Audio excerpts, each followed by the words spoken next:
अस्सलाम वालेकुम तमाम आदमी से मैं गुजारिश कर रहा हूँ। अभी मैंने कुछ फ़ोटो डाली है, एक बैग की और 2 कट्टों की।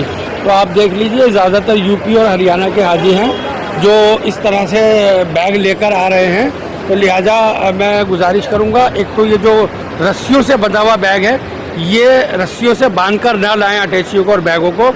और कट्टों में, बोरे में, बोरी में, थैले में यहाँ पर सामान जो है आपका हाजियों का एक्सेप्ट नहीं कर रहे हैं, उसको बाहर भेज रहे हैं। लिहाजा आप लोग जो है ज़्यादा से ज़्यादा इस वीडियो को फॉरवर्ड करें और सारे तमाम लोगों तक पहुँचाएं कि कट्टे जो हरियाणा के, यूपी के हाजी लेकर आते हैं कट्टों के अंदर अपना सामान या बोरी के अंदर, वो सामान ना लेकर आएँ बल्कि बैग में लेकर आएँ, या फिर गत्ते का जो डब्बा होता है उसको बना करके लेके आए।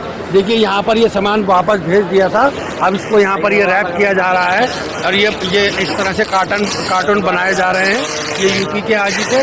लिहाजा मैं आप तमाम लोगों से गुजारिश कर रहा हूँ कि कट्टों के अंदर और थैलों के अंदर कोई भी सामान हाजी साहब अपना यहाँ एयरपोर्ट ना लेकर आए और बैगों के ऊपर रस्सी बांध कर ना लाएँ। मेहरबानी होगी।